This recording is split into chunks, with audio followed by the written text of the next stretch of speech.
In the previous video about deconstructing Hopeless Masquerade, we have established that the game tends to portray itself as a theatrical performance. Based on my design philosophy, which is to use games as an enjoyable experience for as many people to learn about the world around them, there are a few things I would like to change to improve the delivery of the aforementioned core message of the game. Firstly, is to make the game feel as though the player is part of a performance without plainly telling them. The introduction or transition for each stage in the game story seems like a graceful entrance of an actor onto a stage, and this gives a deeper meaning towards how the in-universe audience sees the battle scene. This transition into each stage is something that I would like to improve. The current transitions are not bad, though they do not precisely fit the theme and premise. It is a fade into black before the next scene or stage pops into existence, so there's no connecting structure to support how the character ends from the current stage to the next stage, like they somehow just teleported there behind the scenes.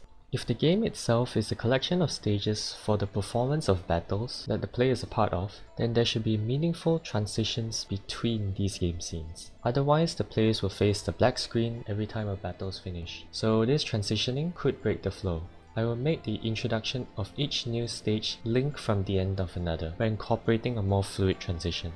The choice of transition could be an issue with development time, but I could have utilized the design idea it had for stage passage in a previous fighting game entry, Touhou Scarlet Weather Rhapsody, where the screen fades directly to the next area to deliver a more cohesive change of locations. Replacing it with a slideshow pan would do. When the transition occurs, it will pan right into the next area to imply that all subsequent locations are part of the whole picture. This decision is inspired by the first influences of manga panels called emaki, which are the earliest known caricatures from the Heian period. Come to think of it, the opening sequence at the start of the game is considered an amaki, visually summarizing the entire game narrative in a single proto-panel. The uniqueness of amaki scrolls is how it conveys storytelling. The entire story rests within that one big proto-panel, and it indicates the flow of the story, but not necessarily the sequence of events that take place from the start to end. The emaki in the game shows the general flow as right to left. However, how the sequence of events are organized depends on the player's understanding of the story.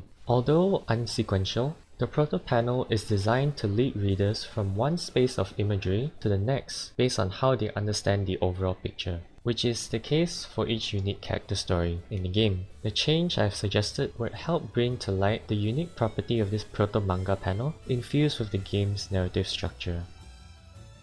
Thank you for listening.